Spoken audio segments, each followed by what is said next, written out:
Good afternoon. We are waiting for people to log in, so we will start promptly at 4:05 p.m.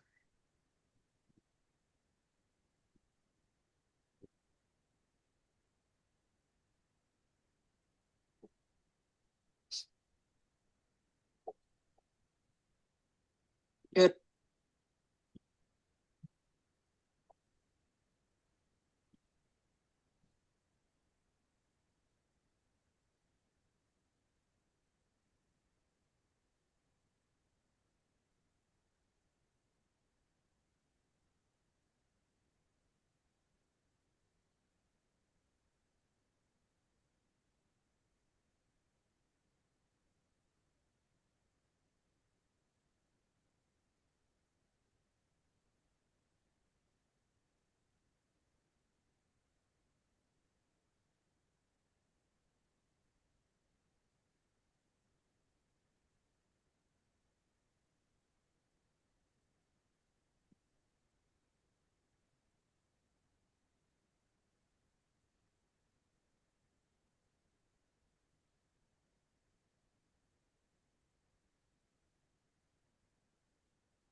Your voice, I can hear you.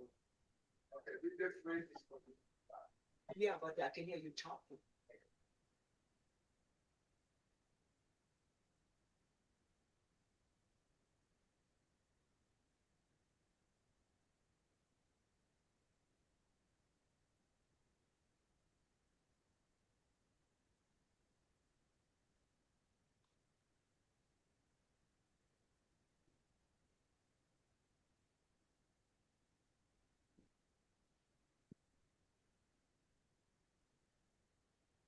All right, for everyone coming in, we're starting at 4:05 Eastern promptly, so please feel free to write in the chat where you're from and why you're here today.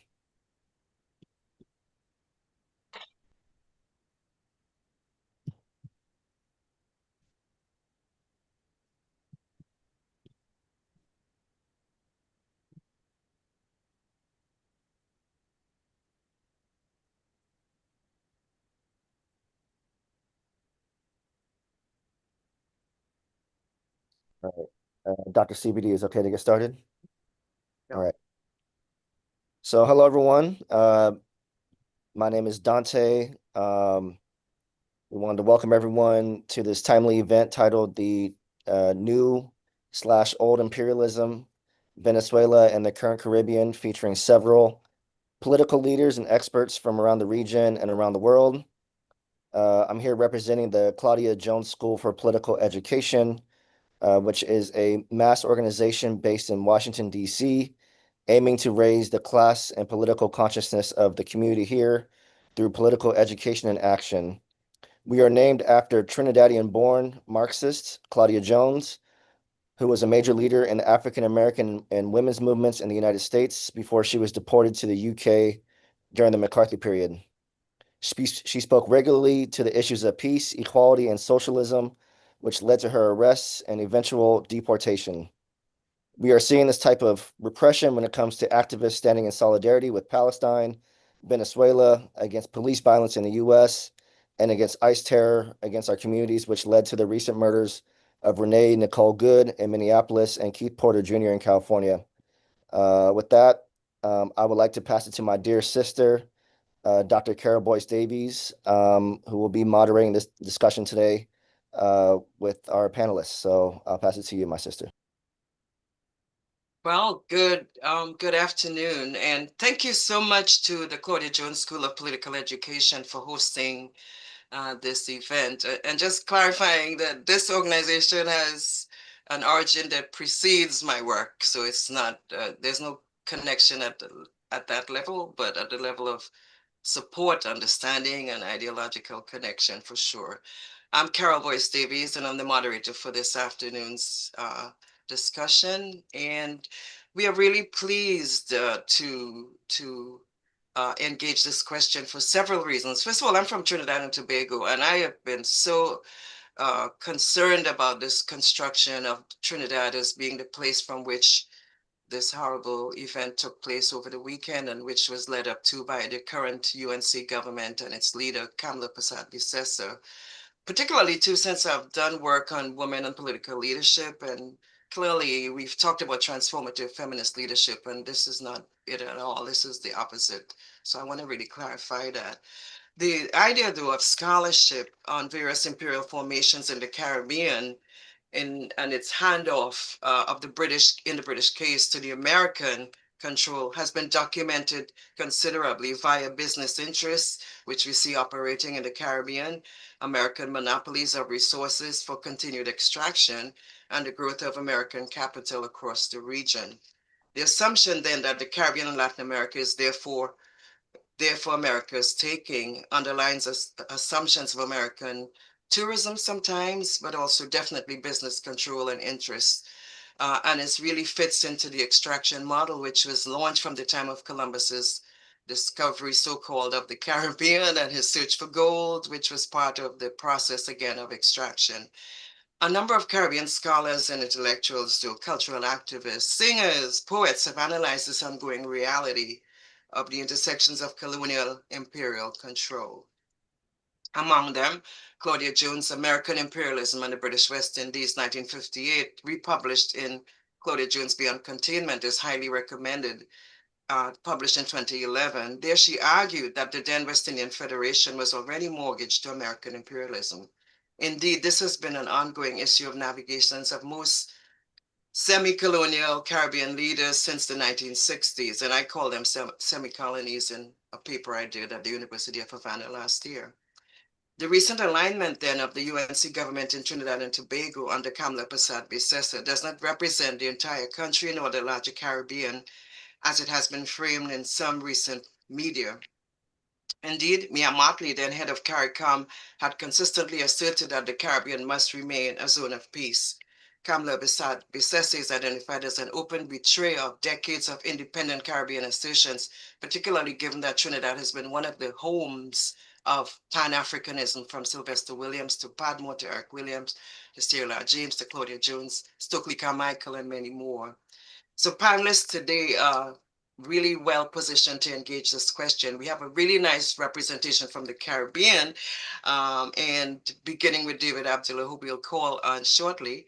But David Abdullah is one of our prime speakers, political leader, movement of social justice, Trinidad and Tobago. And when I met him, longstanding leader of the Oilfield Workers Trade Union in Trinidad and Tobago, will be followed by Tina Mfanga from Tanzania, who is coordinator of the Tanzania Socialist Forum, and she'll be speaking on Pan-Africanism and international solidarity with participatory democracy and the community's ownership of public projects in Venezuela. Significantly, she was a person who went to Venezuela during the elections to supervise some of its operations, and I'm sure we'll talk about that.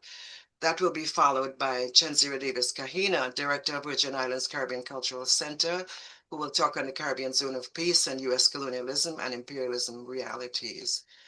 Angelique Nixon will talk about zones of colonial violence, of occupations, dependency, and deserts. Angelique is a senior lecturer at the University of the West Indies Institute for Gender and Development, and is a poet as well as an activist. David Commissiong, we're really happy to have, because he is identified as an ambassador to CARICOM, Ministry of Foreign Affairs and Foreign Trade, Barbados, speaking on the military crisis in the Southern Caribbean, a battle between two world views.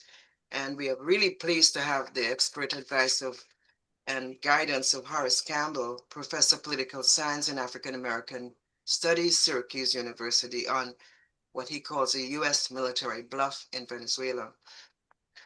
Abio Jackson is a young Trinidadian performer writer and director, who will talk about why the Caribbean was to remain a zone of peace, a millennial JAMET intervention.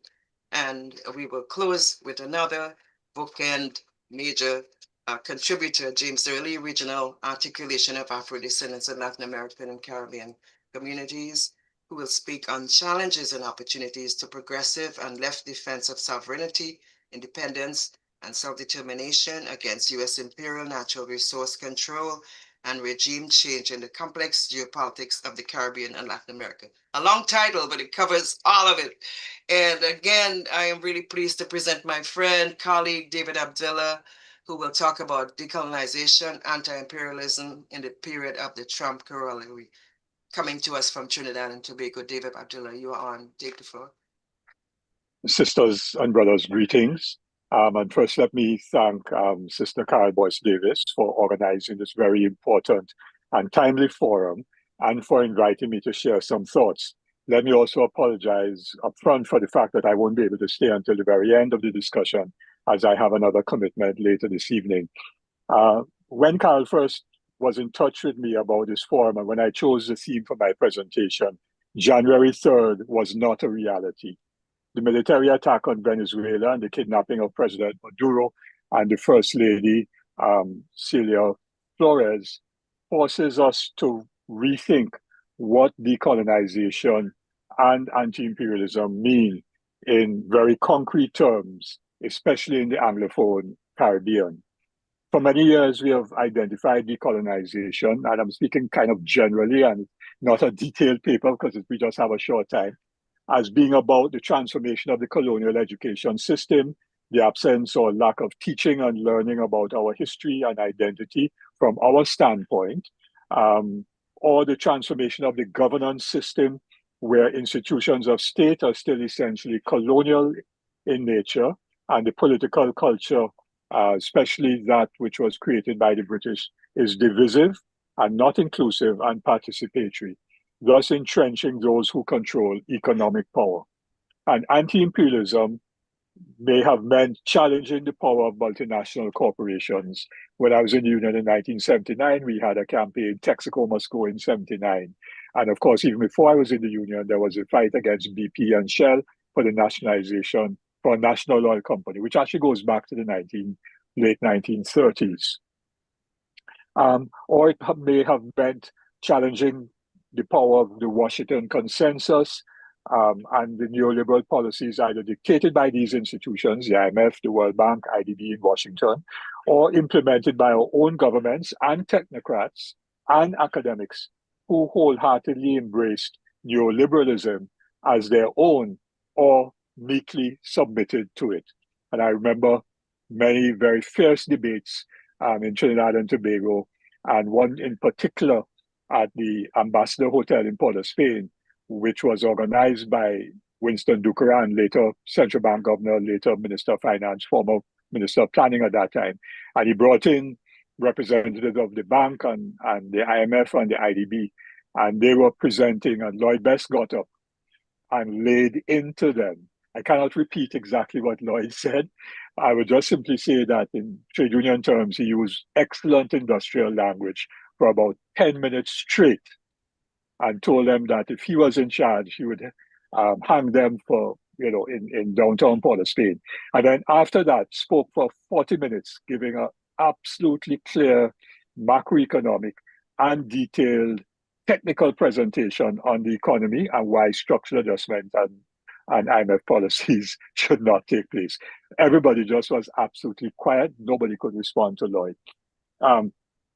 Today, however, in the era of the Trump corollary to the Monroe Doctrine, which he gleefully calls the Dunroe Doctrine, imperialism has become very real. It's in our face. It's no longer being effected through the direct agency of foreign capital or the international financial institutions. It's once again the old, very direct action of the US state using its military and economic power. Gunboat diplomacy at its most crude. And the colonial agenda is explicit. We want all the resources, all the land, all the oil, all the resources. This hemisphere is ours. Nobody else must come in, And that's explicitly stated in the US National Security Strategy very recently. And you've heard Rubio and Trump and the others say, the oil belongs to us, and Stephen Miller, it belongs to us. It was Venezuelans stole our oil, when it is oil was a God-given resource of the people of Venezuela. And so really the title of this the overarching theme of this session, New Old Imperialism, is very apt, because in a sense we have gone back to the old imperialism of the 1900s. We are now in a defining historical moment. What will emerge? Will it be something progressive, or will it turn more reactionary, more right-wing, more fascist than it already is? And what must be done? So I'm just going to bullet point a number of threats and then some opportunities, and then I'll end. So there's some threats.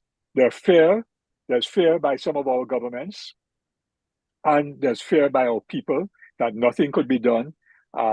Trump is too powerful, the US is too powerful, etc. There's fear of people losing visas, and the Prime Minister of Trinidad and Tobago used that in a very nasty way and said, you all don't want to use the visa, so I'm supporting the US so you don't lose a visa, and people who have green cards don't get deported from the US, and so on. There's capitulation by the elites, the economic elites, and the political elites. And of course, in Trinidad and Tobago, there's absolute capitulation. What I call, they become lackeys. Can you find a better word? They become lackeys of US imperialism. There's a loss of even minimal sovereignty, and the rise of right-wing politics and parties and alliances. And I'm seeing in the the Caribbean, Trinidad and Tobago's UNC, the Jamaica Labour Party and others forming once again what was in the 80s known as the Caribbean Democratic Union, that rise of right-wing parties that were opposed to the Grenadian Revolution and supported the US invasion and just afterwards. And of course, that is a global development. It's not just here, it's all over the world, the rise of right-wing parties, politics, and alliances. And then, of course, the breakup of global, hemispheric, and regional integration bodies and institutions, from CARICOM, which is under threat, to the United Nations, where Trump has just torn up the UN Charter and withdrew from 66 international institutions, including 30-odd UN organizations. So the old post-war II order is being broken apart. In terms of opportunities, I'm seeing a rise of new consciousness. You're seeing it not only in the United States with all the protests, No Kings, the ICE Get Out, all of those demonstrations and so on. But you're also seeing it, I think, in parts of the Caribbean, certainly in Trinidad and Tobago. There are young people who are coming forward and being activated, first by the events of Palestine, the genocide against Palestinians by the Zionist Israeli state, and now by what Trump is doing with Venezuela and the Caribbean. So there's a new consciousness emerging. I didn't use the term imperialism for a long time, simply because I didn't think people would connect with it, but people can connect with it. They saw the gunboats coming into Trinidad, they see what's happening. Imperialism now is something that is real. It's not touchable, but it is real. There's new forms of organizing and movement building emerging, new discussion groups and education sessions and so on that are emerging. There are old activists who are being re-energized. I'm not including myself because I don't think I ever got de-energized, but you're seeing many other older activists once again coming out and organizing and doing things and guiding and mentoring at the same time. What is very important is there's now clarity of who is the enemy and who are the collaborators, and therefore we can have a more focused messaging and struggle. When it was a national government implementing policies that were neoliberal, and you had state enterprises that control a significant part of the economy, and the government was the largest employer, who was the enemy of the working class became somewhat more opaque. And therefore the mobilization against those policies was affected by the division in the working class, among the working class, along lines, in the case of Trinidad and Tobago, by race and religion and geography, Trinidad from Tobago, and by party, very importantly. In other Caribbean countries, of course, by party primarily.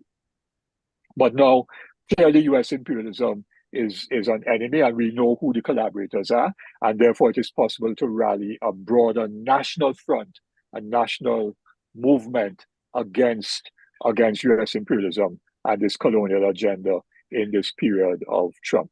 Thank you very much. Thank you so much, David. And I let David speak a little bit longer because I know he won't be on. He's going to leave before the end. So thank you so much, David. I didn't want to cut you short because of that. So let me turn to Tina Mfanga from Tanzania. And Tina, you are able to unmute now and join us and give us your position on this horrible development in the Caribbean and Venezuela. Thank you very much, Comrade CBD, and all the comrades, and especially the Claudia Jones Political School for organizing this important event at a critical moment when all of us, all the progressives across the world must stand in solidarity with Venezuela and the Caribbean in particular. And may I start by noting that the American invasion in Venezuela is by all means an act of imperialist violence, and it's barbaric, and all of us must identify it for what it is without mincing any words. And since I'm dealing with the question of Pan-Africanism and international solidarity, it is also very important for me to note that Venezuela and Caribbean is part and parcel, I would say, of African continent.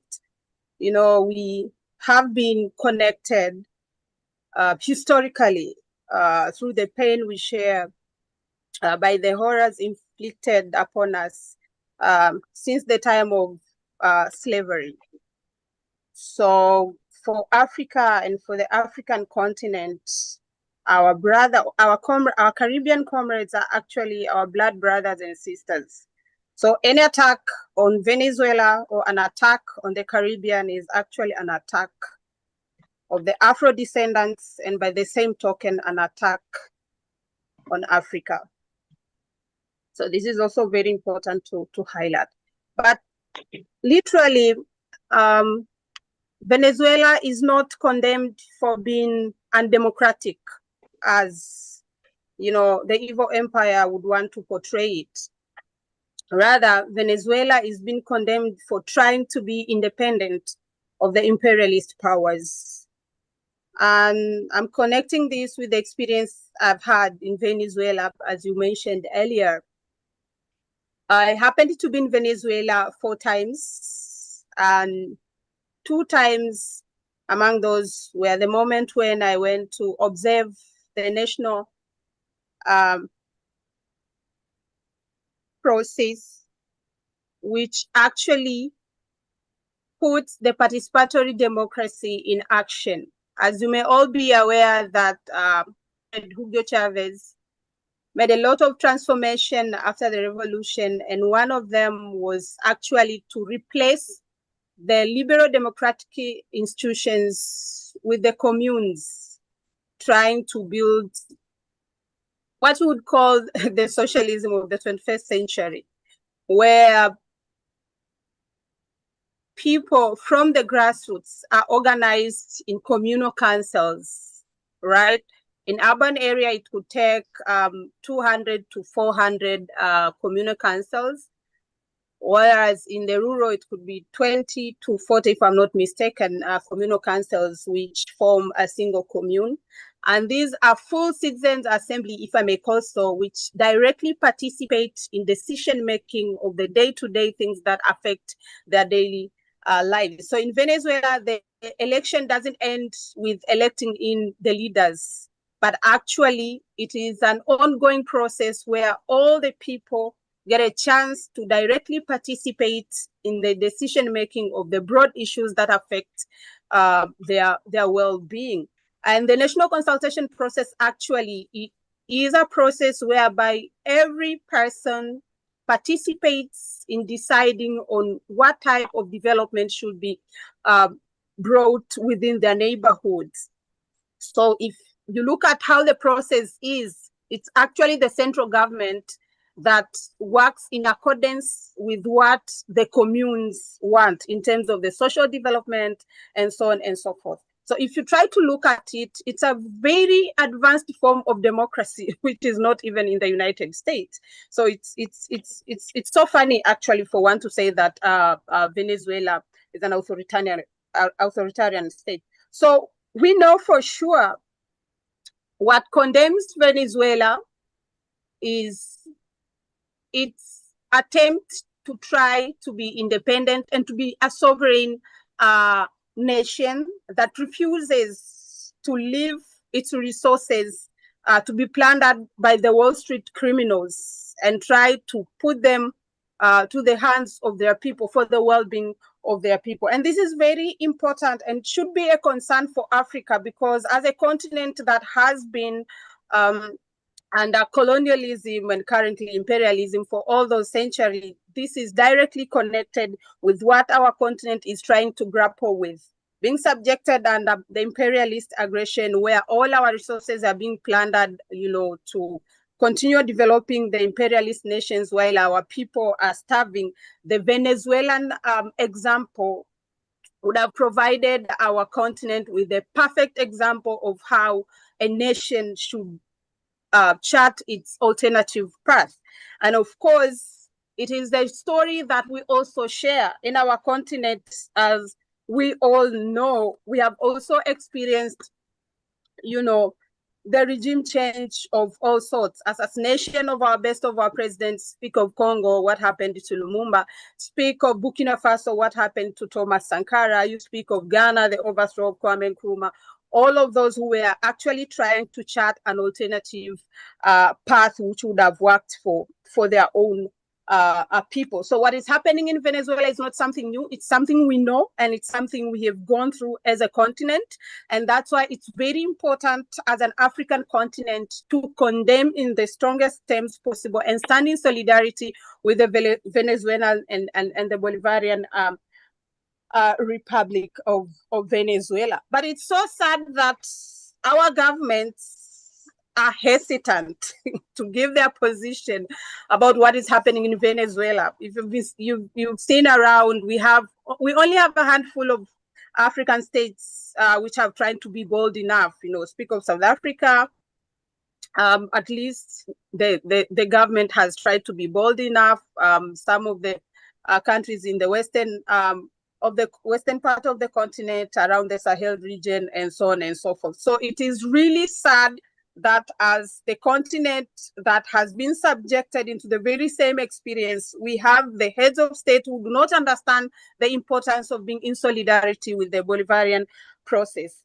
But there's some hope somewhere, because I'm winding up, because social movements in Africa are actually awakening. So we're seeing the solidarity of the working class, the working class in Africa in solidarity with the Venezuelan working class. And for us, this is very important and hopeful, because it shows some sort of trials to build Pan-Africanism from below, which will actually also help to fix our neoliberal governments within the continent. And if that happens, then we will be able to also assert our own position as the continent. We owe Venezuela a lot. We have a historic date with Venezuela because it has been at the forefront of the struggle against imperialism. And the imperialist understands that should the Venezuelan example succeeds, it will be very hard for them to, to invade other countries. That's why they are trying so hard to destroy the Bolivarian process. But we shall overcome. Thank you, Tina. And again, coming to us from Tanzania, and I know it's midnight there, so I so thank you for your participation. I hope you can stay with us for the rest of it. So we next go to Dr. Chenzira Davis-Kahina from Virgin Islands, and she will speak on Caribbean Zone of Peace and U.S. colonialism and imperialism realities. Dr. Kahina. Greetings. And first and foremost, I'd like to say thank you to all of the organizers, and of course, the moderator who has been involved in so many different layers of these types of discussion. But I like to start at a place of where I reside and where I teach. I teach in a non-incorporated, non-self-governing territory of the United States of America, the Virgin Islands. Some people like to say USVI. We tend to put the US second because the legal name is Virgin Islands of the United States. So I want to speak about leverage and the continuation. Some people like to say neo-colonialism, new colonialism, reformed colonialism, but at the end of the day, in spaces like the Virgin Islands of the United States, where the US military from this last summer to present, they just had shore leave. They brought the largest aircraft carriers. We saw C-3s and planes that we didn't even know what they were made of every night, particularly over the Isle of St. Croix, which is the larger of the 4 islands in the Virgin Islands, but also docking, naval in the thousands. So while persons speak of what is taking place in this particular region of the Caribbean, of which, while it is Virgin Islands, and yes, it's under the sovereign authority, or now it seems very chaotic, of the United States of America, we are geographically in the middle of the Caribbean. Our population are people from the Caribbean spaces. So I want to just highlight several points, since I know our time is quite limited. This entire attack, whether people like to call it invasion, whether we just want to speak of America using this as a time of leverage, whether it's about oil, whether it's about land acquisition, this is the initiation of another layer of warfare to leverage, to minimize the rising power and control of Caribbean spaces. And I want to be specific. When I say Caribbean spaces, I'm saying the entire Caribbean space, not only the Caribbean Isles, but Central and South America inclusive, and even some of the influences from other parts of the world, of course, Africa. Because there's more relationship and reconnection between the Caribbean, Americas, and Africa, notice what starts to take place. The layers of attack, an intentional dismantling of the very core of our shared humanity in the body politic, in economic systems, and much, much more. And so this is not just an issue with the POTUS and what every day becomes like a media fet, some type of Hollywood production of what can I do next? How can I distract humanity? What can I do that's more extreme? Because the intention is to keep people so uneased, so distraught, so despondent, that yes, it will appear as silence. And yes, it's the type of affair. Nobody wants to see their city, their capital city, with bombs dropping on them. Persons were looking on video of what took place in Palestine. It's right front and center now in Venezuela. People were looking at what was happening in Haiti, but now it's front and center. People have been watching what's been going on in the Congo. We can go on. This list is long because whether we're looking at the different platforms of the basic disregard for life in these regions, this whole issue is about the destabilization and the intentional overthrow of sovereign entities, the violation of international rules of engagement, even in warfare. The oversight on the part of many of our people is that some people believe the propaganda of President Maduro is this, President Maduro is that. But let's get to the brass tacks. If some country came into the DC area and kidnapped and abused physically the president, whether they like him or not, and his wife, and killed people, their security, hundreds of people have been murdered. We didn't talk about that. So I want to just highlight that this is an issue of leveraging, making sure that the US can control resources in this colonial continuation of the forms of imperialism that are just unprecedented. And hopefully in our discussion, we will hear some other specifics of how we can put this type of imperialism to rest, because the time for us has risen and the ancestors So died. much for So that thank you. important perspective, and I thank you for clarifying. Some of us saw Virgin Islands and Puerto Rico and have been identified as colonies of the US as well. So that's another way we can think of this this question. I'm happy that Angelique Nixon has joined us. I want to say though that we have over 100 viewers. So please, viewers, be sure to get your questions and comments in, because the second hour is going to be devoted to you and your questions, with our panelists responding to them. Angelique Nixon, please, you're on. Thank you so much, Dr. Kahina, again. Angelique, go ahead. The floor is yours. Yes. Hello, everyone. Good afternoon, good evening, wherever we are. Thank you so much, comrades. Thank you so much, Carole, for organizing this really important forum. And just thinking and reflecting today and standing in solidarity with our people across the region, especially in Venezuela. I want to just start by saying and talking about this question or questioning how we understand and talk about colonial violence. And what I describe in a recent article with Renuka Ananjit, zones of colonial violence, of occupations, dependency, and deserts. We start the article with a quote from Assata Shakur, which I want to call in here as we think about these issues today. Nobody in the world, nobody in history has ever gotten their freedom by appealing to the moral sense of the people who were oppressing them. And I want us to think through that. And my reflections are really, I want us to spend some time thinking about, as we continue to call for the Caribbean to remain a zone of peace, we also know, and I think the questions of this panel have raised, that we know that colonial and neo-colonial forces exert enormous control over our governments and our economies. And of course, we have to talk about Haiti, the destabilization of Haiti as previous presenters have already raised, that this has disrupted any kind of peace narrative. The shadow of imperialism is our reality. And I always like to say again and again that Haiti's problems are our problems in terms of our region. Neocolonialism, extractivism, foreign aid, and legacies of empire linger as we grapple with what freedom and justice means for Caribbean people, and increasingly, of course, across our region. And so we are seeing this, as we've been talking about, it's so ever clear, right?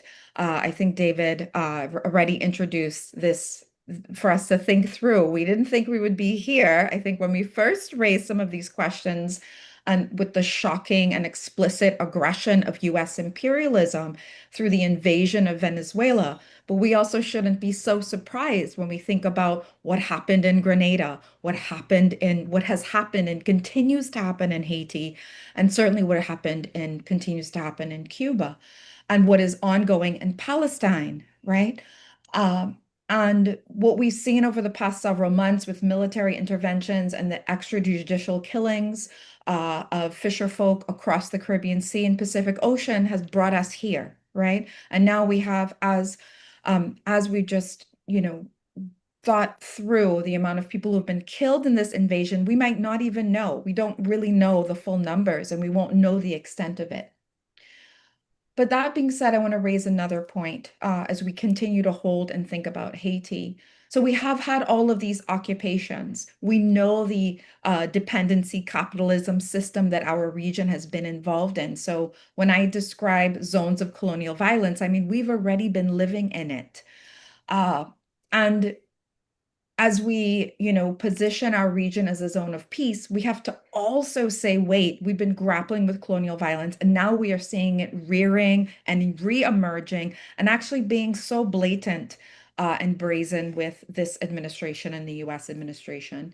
There's so many things to discuss around that, but I want to bring us to this point of deserts. And I want to recall what Barbados Prime Minister Mayor Motley said at the second summit of the at the most recent 80th United Nations General Assembly, where Caribbean leaders reaffirmed, right, that in spite of grappling with all of the US military interventions that are happening, we still demand this zone of peace. Mia Motley said, and represented the contradictions of our situation. They make a desert and call it peace. And therein lies the irony. Our region has been held hostage and pacified by US occupations and interference for decades, from Haiti to Cuba, Guyana to Grenada, and now Venezuela. Revolutions and socialist movements have been destroyed or undermined through persistent US interventions, military forces, subtle or direct political and economic control. And so I want us to really think about ensuring that we recall these histories, because so many times they are lost and we start talking about these new forms, and it may look, and in fact, yes, sometimes it does feel very different. I think a lot of what we're seeing right now is shock and awe. It's meant, it's meant to destabilize us. It's meant to put us in these moments of panic or we don't know what to do. But, as David opened and as Carole opened, to remind us that we have been here. Yes, things are different now, but we've also managed these kinds of crises before. And we have to always center, I'm going to say it again and again, we have to center Haiti in our conversations and draw these parallels and connections and demand of our leaders. I say this from Trinidad and Tobago, where we are in a very, very troubling situation with a leader who is not standing up, but we know all the reasons why, right? It's complicated, it's messy, but nonetheless, what I think we're seeing in Trinidad as I close is that we are seeing a really powerful and really important group of activists from across civil society, a regional solidarity and momentum being built over the last few months. A lot of work happening on the ground to build solidarity from the Assembly of Caribbean People and many other organizations that I think we have to tap into, continue supporting, and continue rallying around, and continue doing this work. And so I want to close there by just saying that we also have to move from a place of care and a place of healing for ourselves. And Absolutely. I will. Thank you so much. We are halfway through with the panelists, and I've been letting them speak a little bit longer because this is so important and we don't want to cut people's positions off really too hard. And so hopefully, again, we have over 120 participants now, which is really quite substantial. So we're waiting to hear from you. Get ready once we're finished. So I'm really pleased to turn over to David Commissiong, Ambassador to CARICOM. And this, I really want to hear from you, David, because the way it's positioned is that CARICOM is not united on this. And I don't know, please clarify for us if you feel that that's the direction you want to go in. Thank you so much. Thank you, Carole. Well, I've been asked to speak about the military crisis in the Southern Caribbean, a battle between two worldviews. And I'm going to speak in broad strokes because the time is very limited. But I think those broad strokes, while we might miss certain nuances, they do in fact tell the predominant story. So we all know the Caribbean community, our history of enslavement and colonization, but I begin there because I often find that we tend to minimize the deep hole from which our people came. Those Caribbean societies were the original slave societies. Our people came from great depths of oppression. And sometimes when people want to minimize the present day achievements, I don't think they sufficiently appreciate the depths from which our people came. So an Afro-Asian population of ancestry, the motive force of our history was that yearning for, striving for, and struggle for freedom and human dignity, the battle to overcome the system of slavery, the fight for decolonization and nationhood. We ultimately achieved that largely in the decade of the 1960s. The fight to carve out a place for our newly independent nations in an inherently unjust world order. That meant that we developed a natural commitment to multilateralism, a natural commitment to international law. When Barbados became independent in 1966, our Prime Minister, Errol Barrow, went before the United Nations and declared that our foreign policy would be guided by the principle of friends of all, satellites of none. That is, we are committed to non-alignment. We are in nobody's backyard. We evolved in the 1970s, early 1970s, the formation of CARICOM, the Caribbean Community, which today is 15 nation states. And when the decision was made to establish CARICOM, we decided simultaneously to pursue a coordinated or collective foreign policy. And the first foreign policy decision we made was to defy the United States of America and the Organization of American States and extend diplomatic recognition to revolutionary Cuba, which had been isolated. We fast forward, 2013, we launched our reparations campaign. In other words, we commit to racial justice. We have committed to fight for climate justice, to fight against the climate crisis. And very, very importantly, in 1979, we laid down our markers that our region is a zone of peace, must be recognized as a zone of peace. The initial resolution was passed at the OAS. It was introduced by Revolutionary Grenada. It was passed and it said, our region is to be recognized as a zone of peace. We repudiate the concept of the region as a sphere of influence for any power. We support the principle of ideological pluralism and peaceful coexistence. By 2014, as a component of the broader community of Latin American and Caribbean states, we came together in Havana and we proclaimed the proclamation of Latin America and the Caribbean as a zone of peace, respect for the principles of international law, the Charter of the United Nations, a permanent commitment to solve disputes through peaceful means, a commitment not to intervene in the internal affairs of any state, to observe the principles of national sovereignty, equal rights, and self-determination. So that, in very broad strokes, is the worldview of the countries of the Caribbean community.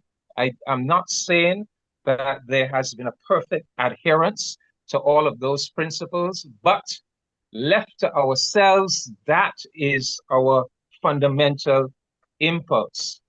What Mr. Trump has represents is virtually the opposite of all of that. The Trump presidency is characterized by an intention to disrupt and destroy the multilateral system and the system of international law, to project US power by intimidating nations, and in particular, the nations of the Western Hemisphere. And that is how we have to see this military adventure in the Southern Caribbean. Yes, part of it was about demonstrably showing that the United States controls the resources of Venezuela and other countries of this region. But it was not only about the oil, it was really about projecting power, because Venezuela had for a long time been saying to the United States, look, we want to collaborate with your oil and gas companies. Please give your companies the licenses to come and commercially work with us on our oil resources. So it wasn't, but they wanted to demonstrate power, and they are fighting to preserve this unipolar world. They are fighting against the very prospect of a multipolar world, and they believe that in order to project power internationally, they must first demonstrate that that power is absolute in the region that they contemptuously refer to as their backyard. They are opposed to confronting the climate crisis. They have an institutionalized disdain for Black and brown nations and people. So everything that this administration represents is really the antithesis of the soul of the Caribbean community. And I'm going to end by saying, so we now face a fundamental challenge. Do we capitulate to that agenda, or do we resist it? Do we betray ourselves, our historical struggle, the sacrifices of our ancestors, the mission that our history has bequeathed to us? And do we do tremendous damage to the psyches of our children, my grandchildren, by telling them that after all these centuries of struggle, that we now abandon all of that and we accept the fate of being vassal states with no sovereignty and no self-determination? That is the issue facing us now. And in every Caribbean country, just let me end here, in every Caribbean country, we now have a duty to ensure that we resist. Thank you so much, David, for your, those questions are chilling, actually.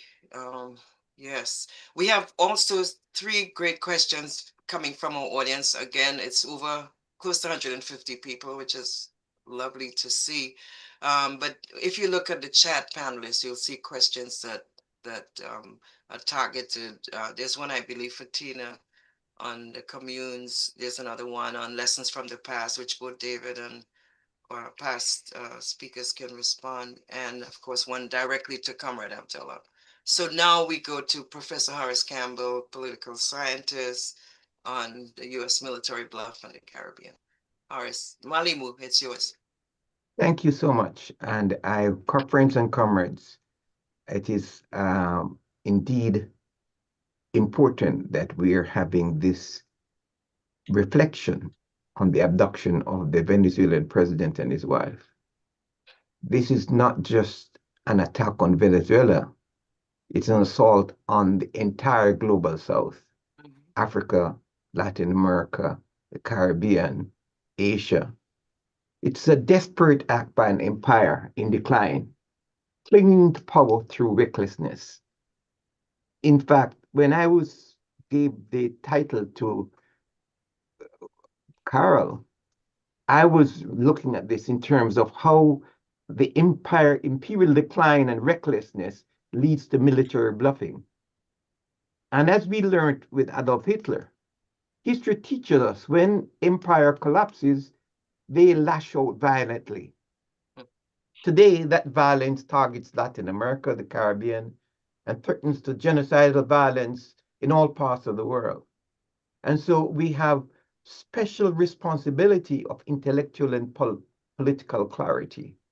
In the case of the Trinidad and the Caribbean, we now have to draw on our progressive intellectuals like Claudia Jones, as we are doing today, Walter Rodney, and Daye, to tell us about what kind of multiracial alliance is necessary that is rooted in the peoples who produce the wealth in the Caribbean. So let me say that the point about the abduction and invasion is that the decline and recklessness is not an isolated incident. It reflects the deep crisis of racial capitalism, a system that has sustained US imperialism for centuries. The United States is trying to reverse its imperial decline through militarization, war, and white supremacy on steroids. But these efforts cannot stop the erosion of its material foundations: dollar instability, rising debt, environmental destruction, along with global resistance.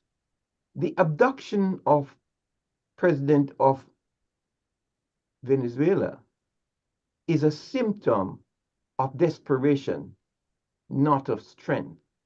It is a clear case of bullying the world on the so-called US military supremacy. But as Talleyrand said to Napoleon, after the people of Haiti defeated the French, and everyone thought Napoleon had the biggest army in the world, you can do anything you like with bayonets, except sit on them. This should deconstruct the narratives of the US as the strongest military power on earth. And let us be clear that in many areas, there are people who are talking about what is going on in Venezuela and the Caribbean and in Africa is a struggle between the USA and China over energy resources. That narrative about China and energy resources is a deliberate distraction. It reframes US criminality as geopolitical competition, erasing the fact that this was a violation of international law and an assault on Venezuelan sovereignty. The real issue, as we are discussing, is imperialism. Imperialism, racial capitalism, and empire is desperate to maintain its dominance over the peoples and resources of the global south. For the peoples of the global south, this moment is both dangerous moment and full of possibilities. Because, as other speakers have said, the so-called rule-based international order was never neutral, and it never was based on the human and people's rights of Black and brown peoples. At the very moment when they were writing about the Universal Declaration of Human Rights, Claudia Jones was presenting petition to the United Nations about the fact that the human rights did not recognize Black people, and that in South Africa, the very moment they were talking about human rights, they were instituting apartheid. Today, that so-called facade of human rights has crumbled, and people in Africa and the global south must seize this opportunity to delink from imperialism intellectually, politically, economically, and so that we build genuine solidarity and relations between peoples of the global south, and to follow the traditions of progressive Caribbean intellectuals who were in the forefront of talking about building a new international economic order. And I was happy that David referred to George Best, who slayed the Bretton Woods institution. But we remember that it was the Caribbean intellectuals like Gervin and George Best who were at the forefront of putting forward the resistance to the ideological hegemony of Western economists. So the Bolivarian process has shown that there's resistance at one level, but we must take that level to the next political and economic and intellectual level in resisting imperialism. So Caribbean solidarity and anti-colonialism has a long history. Walter Rodney taught us that the multiracialism in the Caribbean among the working peoples can defeat imperialism and division of the working peoples. We can also draw lessons from the Mamdani campaign in the United States. His victory demonstrated that a multiracial anti-imperialist alliance can succeed when they focus on the material needs of the people. Again, we must go back to the people like Andaye, who say that the point is to change the world. And the Mamdani campaign focused on question of care while building the multiracial alliance. Let me conclude by saying that 80 years ago, the Caribbean was in the fight against fascism. But when there was confusion in Europe about what was really fascism, Elmer Francois, Buzz Butler, and George Padmore and Claudia Jones were very clear about what fascism meant when the European left was not clear about fascism. I want to shout out to my comrade Zofia Edwards and her new book, Fueling Development, How Black Radical Trade Unionism Transformed Trinidad and Tobago.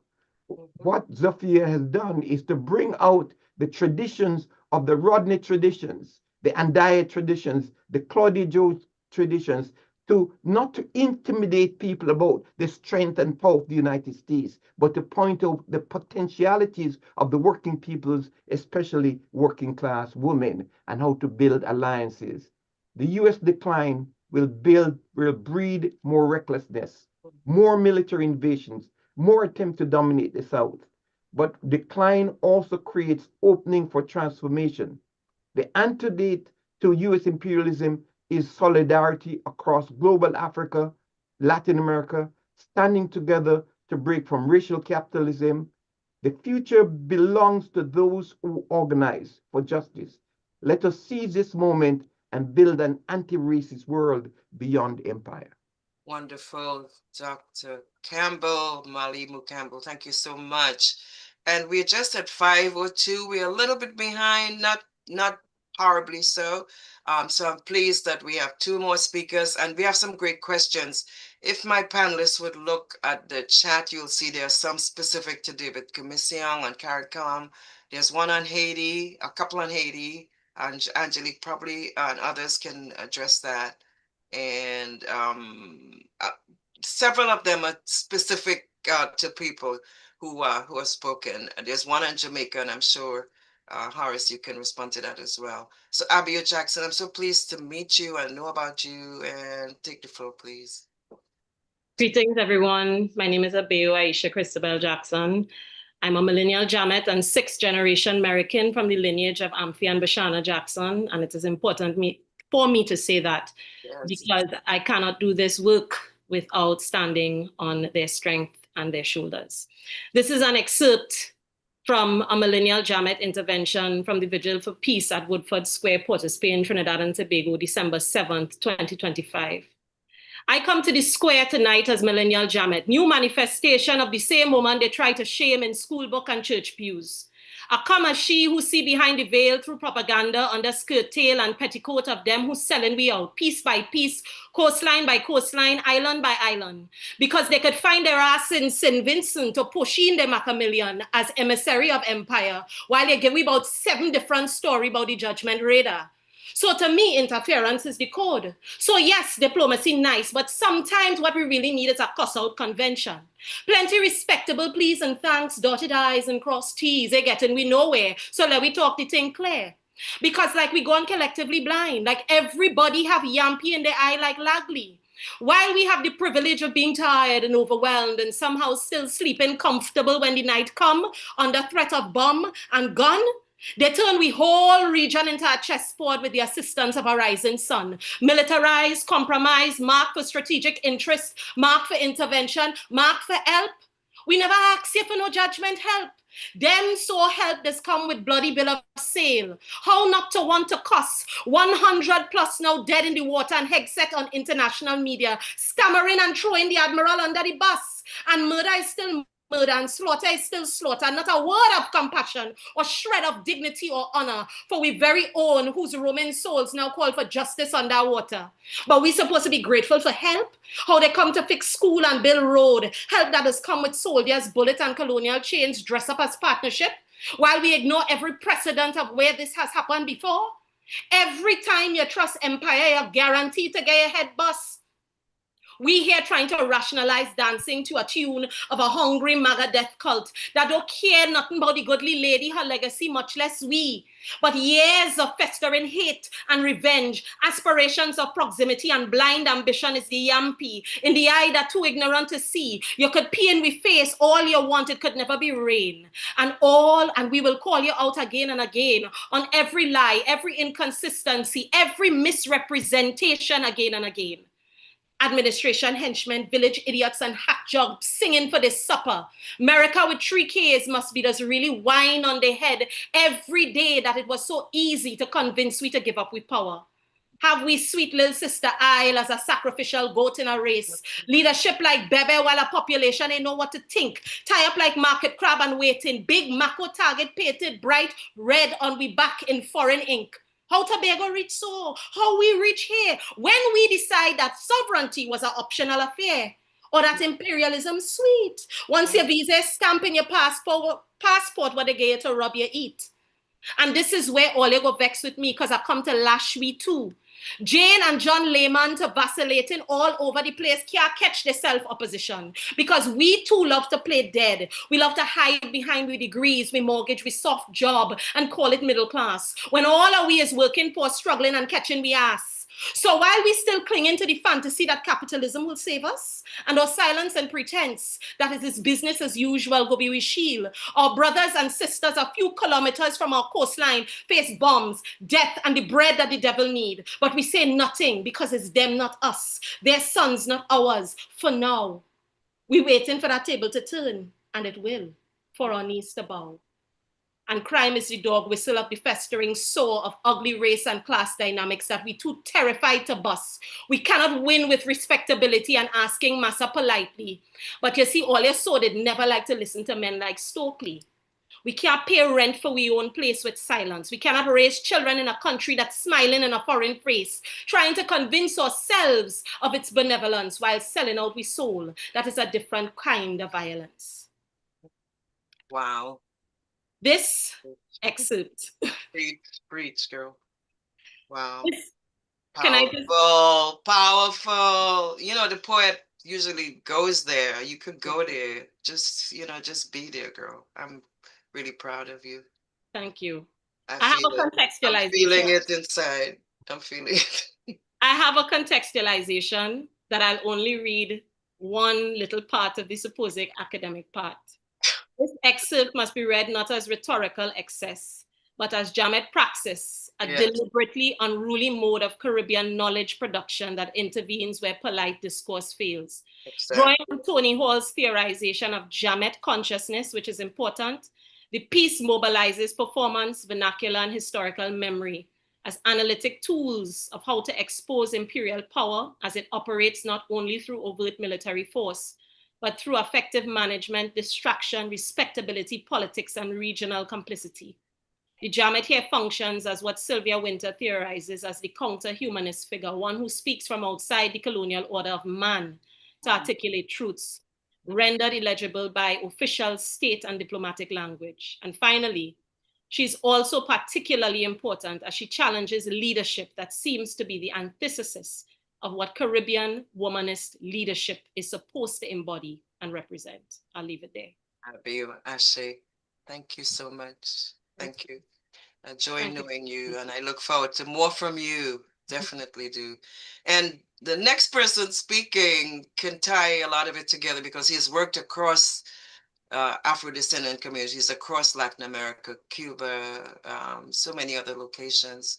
And of course, it's grounded in the United States, African-American history and politics. So my colleague, friend, James Early, please take the floor.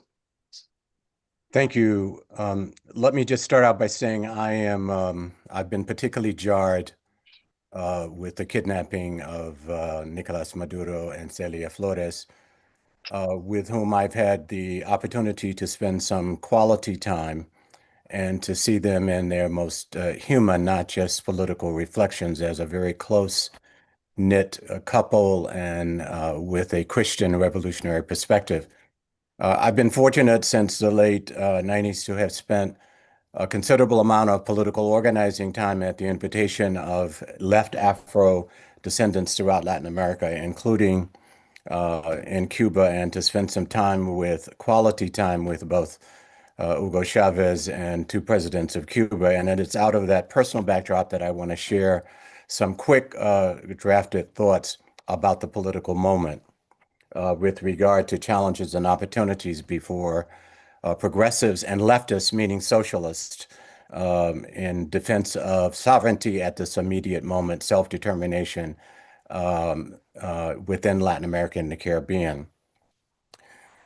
We are in immediate, dire regional and global battle for life and humanity, and we need to be clear, forthright about the articulated strategies and implementation in real time of the Trump-Rubio corporate capitalist expansion project. My opening context statement addresses immediate challenges before progressives and leftists, specifically to engage the broad, diverse public political education and mobilization to inform and provide strategic integrative guidance, defense and transformation collaboration against the Trump administration. We're facing an unpredictable, rogue, global, lawless, imperial rampage, economic and military war and invasion and regime change. Am I still on? Yes, you are. Okay, I've lost the frame. Left bravado, posturing, overestimation of the fight capacity in Venezuela, for example, our diagnostic speculation and recrimination about who and what went wrong in Venezuela is not the immediate real political priority, although we must address more than one task at a time. Nor is super-revolutionary pontification of who has the correct ideology and correct line, reflective of insular sectarianism and it should be the order of the day, as we have seen by some very notable leftists who have gone off into that track and are not facing the immediate moment of defense of national sovereignty, independence, and self-determination.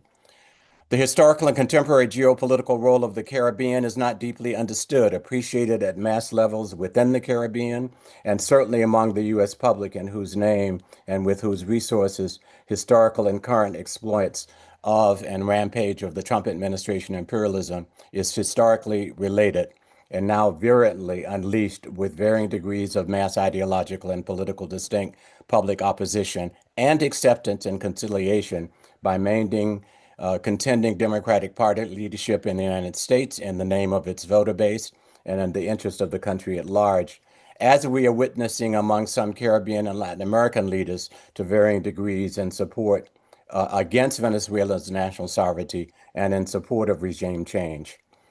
Progressives and leftists are challenged to engage the vast, diverse public in our respective countries and in coordination across countries to educate them that once again the Caribbean manifests as a pivotal role in continental and geopolitics.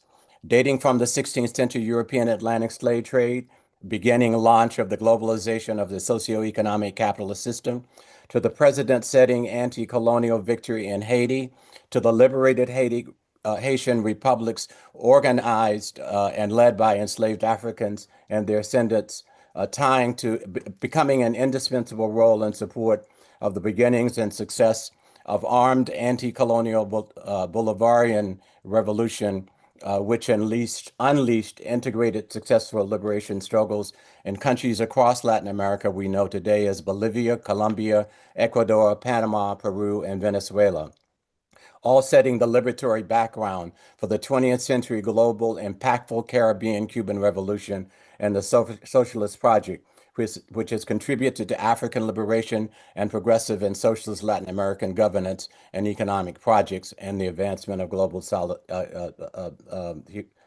global humanity. We must be factually sober, specific, and straightforward to our respective publics and governance stewards about the anti-progressive, anti-socialist, and imperial military role key Caribbean governments are currently playing in the Trump Marco Rubio rampaging authoritarian economic war, invasion, and regime change, and neo-colonial vassal or elite class governance role of certain Caribbean leaders and territories, not necessarily with the support of their citizens. In the Caribbean, I reference Trinidad and Tobago Prime Minister and territorial U.S. launch support platforms and technologies, the revived Roosevelt Naval Military Complex in colonial Puerto Rico, and cooperation with military launch facilities and backing of the government of the Dominican Republic.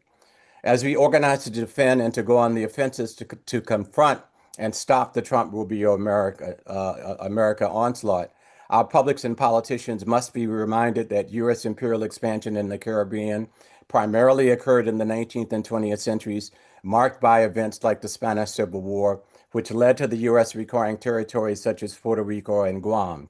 This expansion was driven by military interest and desire for strategic control, often justified by the need to stabilize regional and American investments, as is the current justification narrative by Trump and Rubio. Many, if not the majority of citizens in our countries and regions reject in whole or in part U.S. imperialism over their countries and their lives.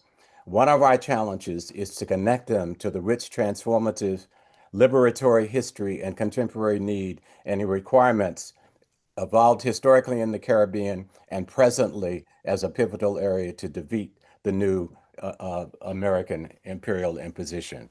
That's my opening context, and I hope that we will be able to engage in discussion about what is to be done in real time as the strategy is continuously unfolding now against Colombia, against Mexico, against Greenland, against Canada, and certainly the recent bombings in Africa and the attempt to undermine the Sahel in Africa. Thank you. All right, thank you so much. And the domestic ICE, such a Yes. and behaviors. So all panelists can come back in for the question and answers period. I want to again pause, really, this is really critical, to thank the Claudia Jones School of Political Education for hosting this on their platform at really short notice, because this was generated right after the invasion of Venezuela and the kidnapping of Maduro and his wife, and we felt we had to do something, and they were able to respond very quickly. We will be doing another discussion at Caribbean Studies Association, which I'm sure needs to have a statement, and we'll do something later. But I'm going to call on my colleague, Rhoda Arundel, who's actually past president of CSA, though she's moved on to let somebody else do it. And she's going to help me with the questions. Rhoda, please, if you want to raise one. Everybody can come back in. Those who are still live, you can put your cameras back on, and then we can take questions. A couple of really good questions. And thank you, audience, for your really insightful responses. All right, good evening, I guess, to everyone there. And I too want to commend the panel on these very insightful contribution to a very important conversations. I'm just going to start with the first set of questions that are here. But I'm going to do the first three, but I noticed that Mr. Abdullah has already shared a document. So I'm going to read the question, even though I don't know if the document was in response to that question, but I'll read the first three questions here.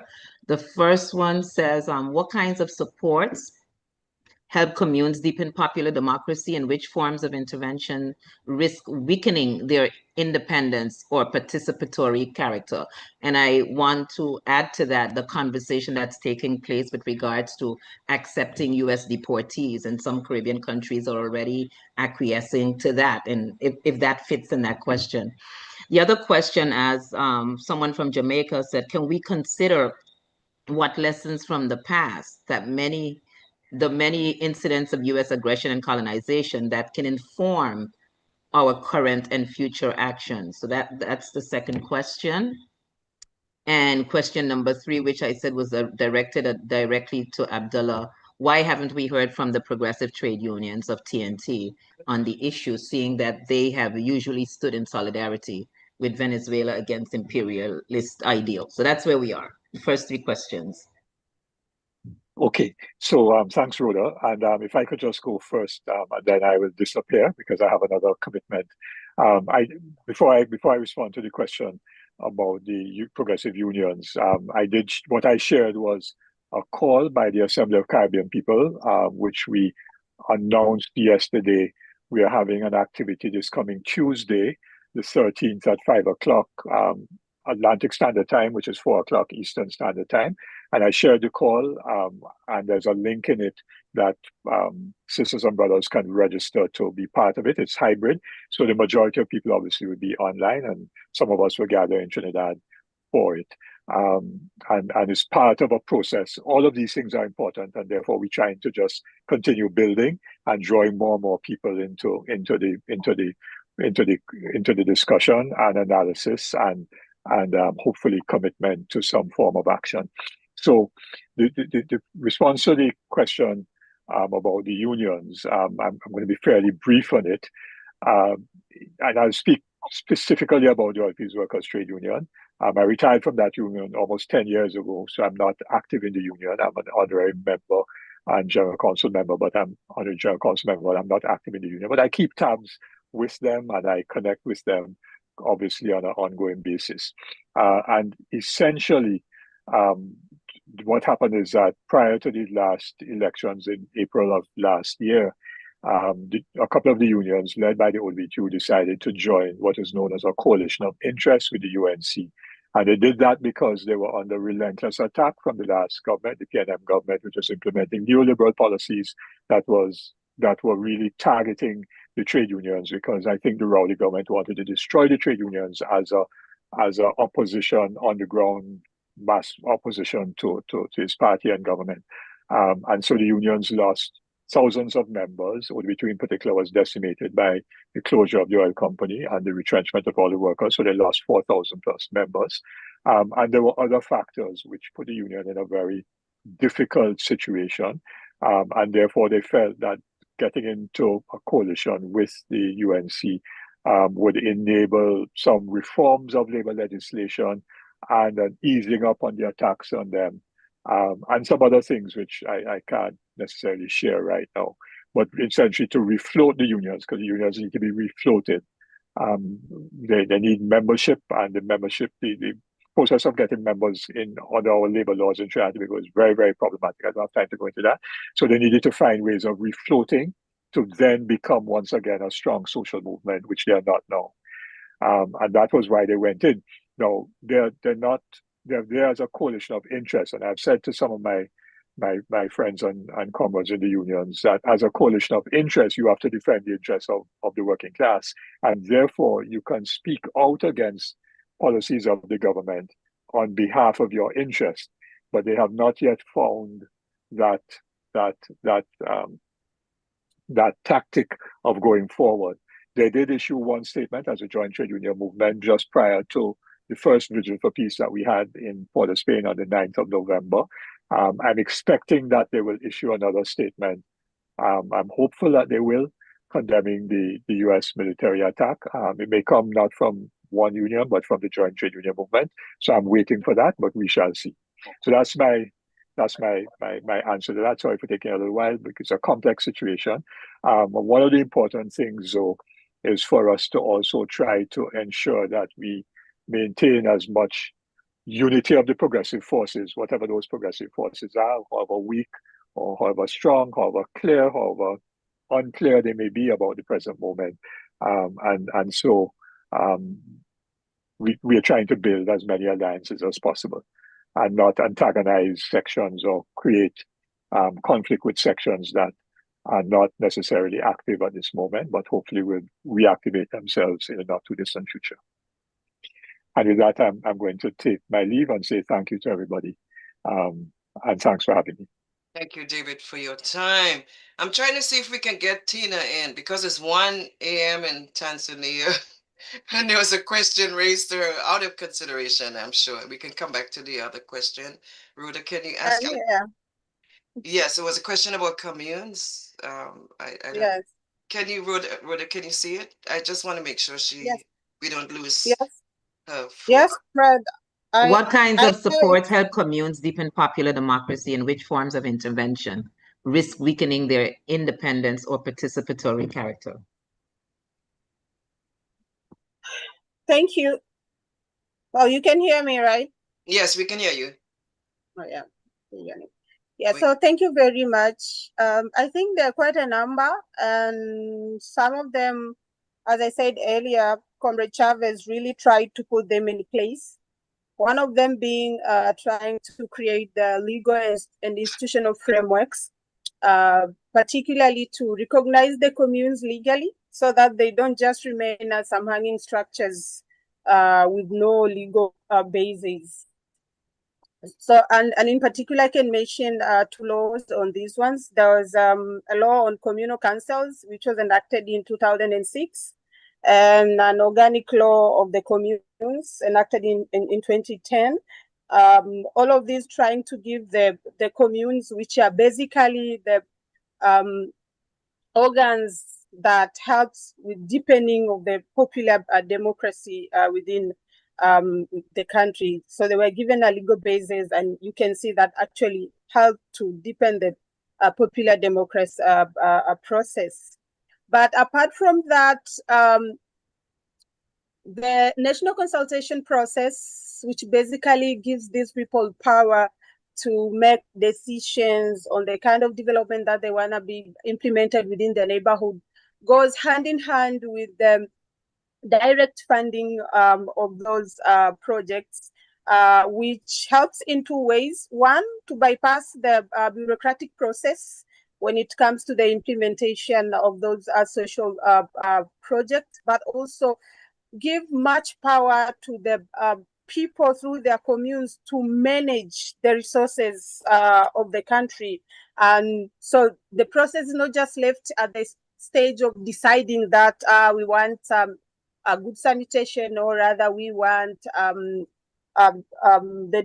improvement of the social services, of the health, for instance, services within the neighborhood, but the whole process to the implementation process, including managing the resources that are responsible for such implementation, is actually kept in the hands of the people. And you can see how that really deepens that process in terms of decision making and managing, excuse me, those resources. And this also goes hand in hand with helping them to develop and strengthen the communal economy and self-sovereignty in a way. In these communes, they are social productive organizations, and which communes do establish collectively some sort of collective property enterprises and run them, say the agricultural cooperatives and so on and so forth. So at the level of the economy, you see the commune are also empowered to, in a way, grow towards self-reliance, which gives them more power of, if I may name it, economic independence in a way, which gives them more power to decide and also take part in the national processes. Those are just a few. And in terms of what could actually hinder this process to work properly, we know since the funding comes from the central government down to the communes, so sometimes if the government doesn't provide this funding, then in a way it may impair the whole process. And of course, we must also take note of the economic situation as it has been affected by the sanctions. So right. Yes, yeah. So somewhere in between, there was in a way some kind of lack, if I may call it, lack of sufficient funding, which we are going to the communes, which are partly due to those systemic issues. The country is going through the economic hardships due to the economic sanctions. And the other one could be the bureaucratic process. If the process is not carefully done in line with how it was meant to bypass these bureaucratic processes, then in a way it might be an intervention that may weaken the popular democracy process. So just in a nutshell, that's what I can put. Wonderful. Thank you, Tina. And feel free when you're ready to check out. You can. Thank you so much. I think I can leave you now. For being here. And I hope you see Angelique. She's one of the editors of the collection that you're in. Oh, okay. Right. I haven't seen her. But right. I didn't ask when it will be coming out. Right. Well, we're in the middle of the final editing, but that's another. We won't add that here. But just wanted you to meet her since you both online at the same time. Okay, Rhoda, my colleague, please go forward with the question. There was a question specifically to David as well, David Commissiong. And yeah, I don't know how I'm letting you do it, Rhoda, go. I don't see her. Okay, there were two questions, yeah, but there was also the one on the issue of lessons learned and what can be used to inform the future. But the one to Commissiong was, is CARICOM likely to play any useful role in opposing Trump's new imperialism?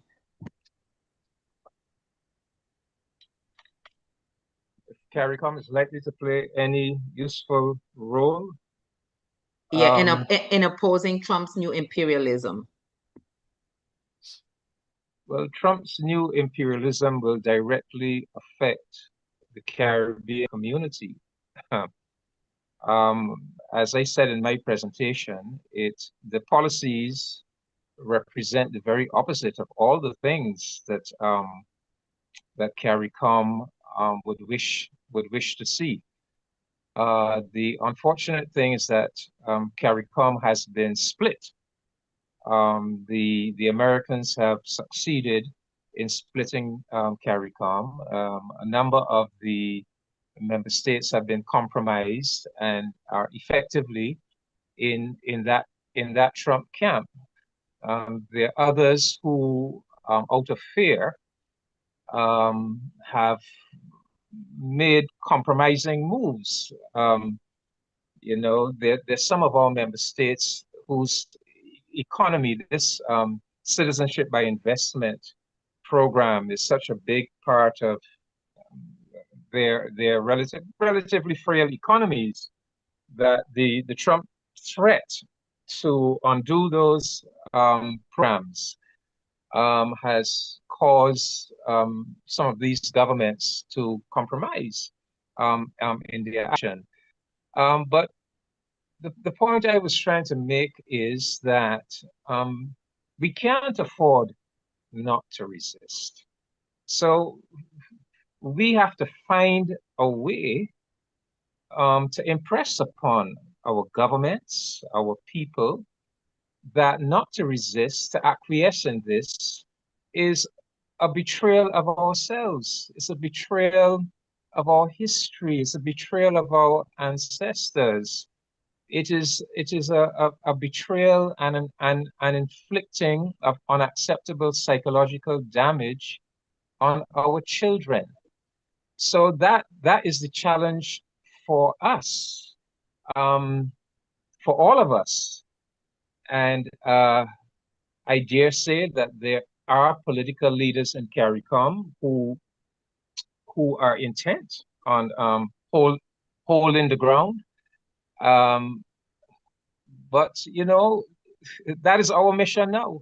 Our mission now is to ensure that the resistance is mounted, and to work out practice strategies for how that can be done. I mean, there are many strategies, that we can pursue for sure.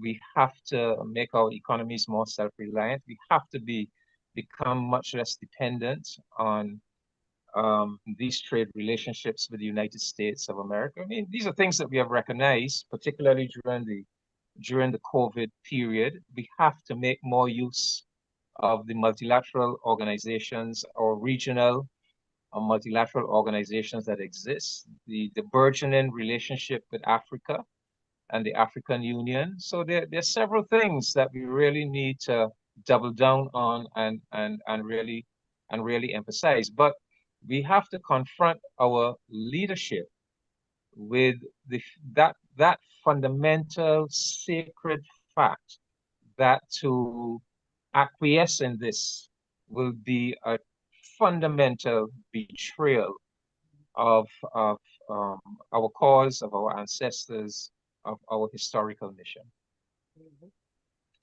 Okay.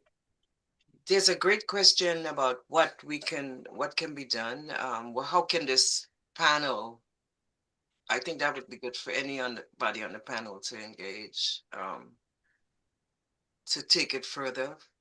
Can this convo be amplified and extended through this and other organizations? If I may, and I would like to really echo what everyone has shared, because trying to say your statement in 5 minutes becomes very difficult, because this is a centuries upon centuries and millennia old colonization piece. So it's very challenging to do that in that form. But I wanted to just highlight that there are organizations that are very prepared, ready, able, have been engaged in this type of work for decades. So I think it's important that we keep that in mind. So whichever organization is the framework that can work with the Claudia Jones school of political thought, along with various academic institutions, which we realize now with the changes happening by executive order very recently after this invasion, abduction, whatever term we like to use, of January 3rd, that immediately thereafter, POTUS established another executive order that pretty much so has made an actual list of the organizations internationally that are now seen as not being in the interest of the United States. Like that is the measure. And the United States, and I could say this from where I sit. So if anybody notices that I'm not calling you regular, come look for me, because this is not just an academic conversation. This is a life-threatening, serious warfare situation. Right. And so we have to look at this situation very carefully, very cautiously in regard to how other persons were assassinated. Their children were disappeared. Right. They were put in acid. It's very important that people get this when we're making these particular commentaries. So whether you are working with the Caribbean Pan-African Network, because yes, I am at the University of the Virgin Islands, but the work that allows me to do this is through the Caribbean Pan-African Network. It's through the CARICOM, the same CARICOM everybody keep asking what they're doing. There's things that CARICOM does do that many people tend to not see that portion, especially around the Reparations Commission, especially around the people-to-people interactions around these same issues. Before the bombing, before the recent reiteration of bombings in Palestine, Congo, Somalia, South Sudan, Haiti, and we can continue. It's really critical that we look at the Universal Negro Improvement Association, African Communities League, whether it's RC 2020 or whichever element of the UNIA, because that's an entity and a government functioning organization.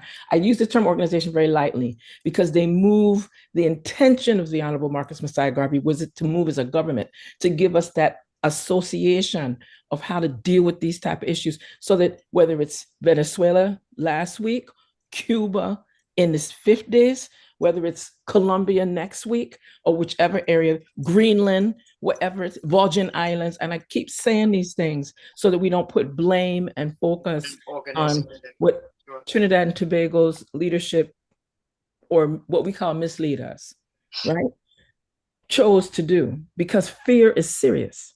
When they're saying they're going to kill your people, kill your family, people are going to respond a little different, and the negotiation is going to move a little different. So it's really very critical. There's like several organizational entities, whether it's the Caribbean Peace Movement, pick one, the Friends in Solidarity with Venezuela, the Friends in Solidarity with Cuba, the Friends in Solidarity with Haiti, the Friends of the Congo, figure it out. There's so many different entities, the All African People's Revolutionary Party, the same reference made by that illustrious, masterful spoken word piece, Sister Queen Abeo. I'm like, what? I'm really giving thanks that you gave us that entryway, so we didn't have to just be politically correct in our language, that we could just say what we need to say and say war is war. This is not a exercise in just word sound power of negotiation with them there. When a demon comes to mash up your yard, you have to cleanse and come with a form. Yes, we're going to use intellectual engagement.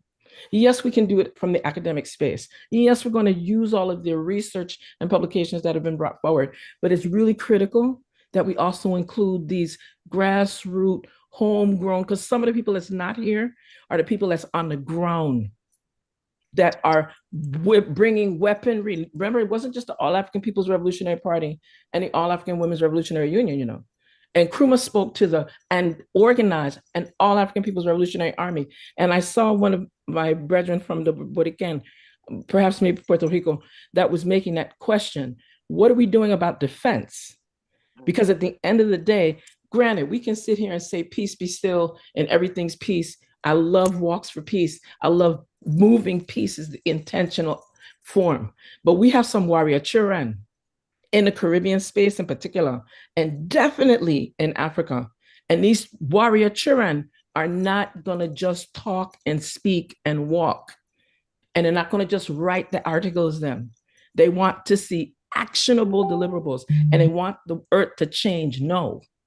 So I just needed to give that context, because I think sometimes when we're in the midst of these types of conversations, that sometimes we forget that we're dealing with an entity that, like I said in my opening statement, they're leveraging to make sure that there's no power, no resource for us to thrive.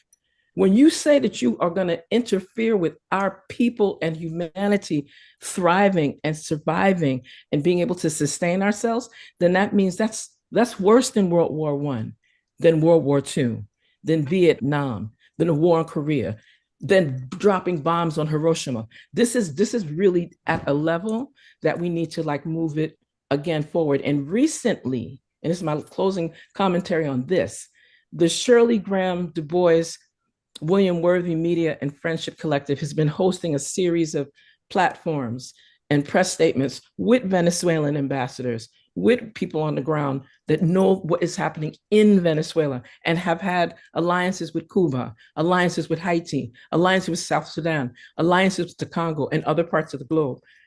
Work with that. There are opportunities for us to do that. Even the Emancipation Support Committee of Trinidad and Tobago, they're in Daba broadcast every Wednesday, 8 o'clock Eastern. They've been talking, not just talking, but giving like cogent points of how we can move forward and have actionable engagement to deal with these things. When you have a country that's saying even the permanent forum for people of African descent is considered outside of the interest of the, what is the interest of the United States besides genocide, terrorism, invasions of solidarity spaces, and invasions of sovereign nations? And the list goes on. You know, I just really am hoping that we can take a moment in all of what we've gathered here so that this can be not only shared with our students, because most of us are in various academic spaces, because we have to be very strategic on even how we share that so that they don't just pluck us out of these spaces, or that they don't start to interfere with our ability to survive, thrive, and live in these spaces. And yes, if we're in solidarity with free sovereign nations, it's our right. And I need to make sure that people hear this from, again, where I sit inside of a colony. Thank you for giving me the short version instead of the non-incorporated It's important that people know that some people that are sane do not consent to any of this chaos coming out of the POTUS administration. You'll notice I don't even say his name. I give him no power. None. Great. So let me ask Abio to link to that though, because there's a question. Can you briefly, Abio, talk about the mood and tone of people on the ground?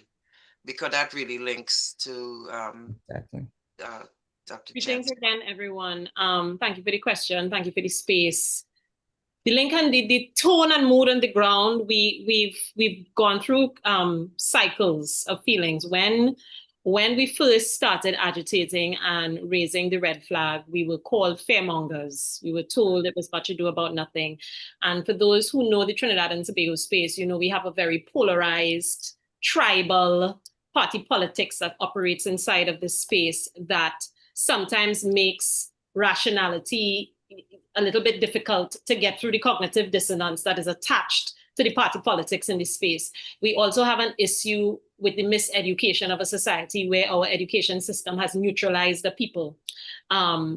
We've weaponized ignorance. We've done things like stop teaching history in our government schools. I need to say that again. We've stopped teaching history in our government schools. So therein lies the problem. So when you have people, and this is too where, you know, as a fledgling academic, I also need to call on my academic brethren, sister and comrades, etc., because we also have to recognize the disconnect, because we could talk from now till we blue in the face if we don't break the language down where we can meet the masses and meet the people in the streets. It becomes masturbatory and we're talking to ourselves. They are not listening.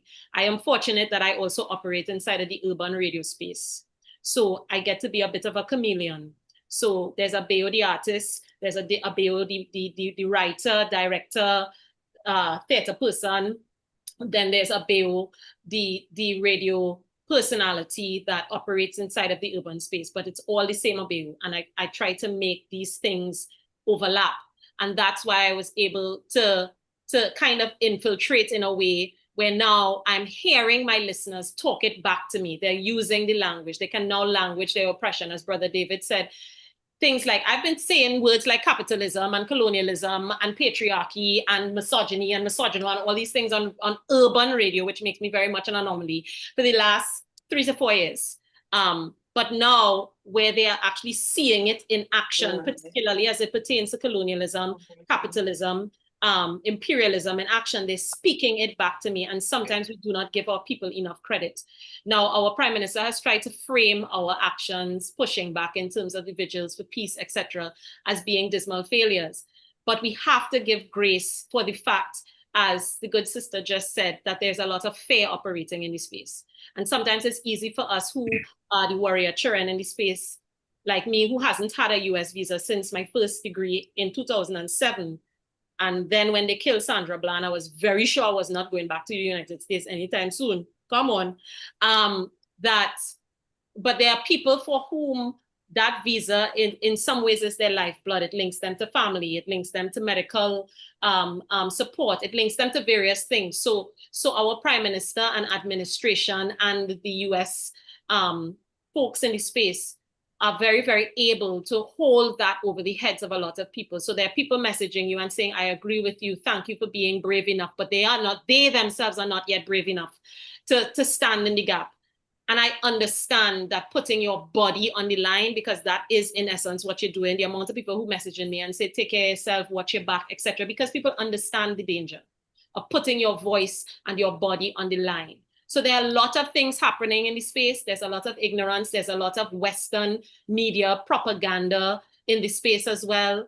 The fanaticism and the anti-Blackness and the bigotry that does operate in this space that sometimes we are very uncomfortable of talking about goes hand in hand with the ideologies of the leading administration. And they literally told us that when they were on the platform, their manifesto literally was tagging on to MAGA ideology since then. They have been telling us who they are for a very, very long time.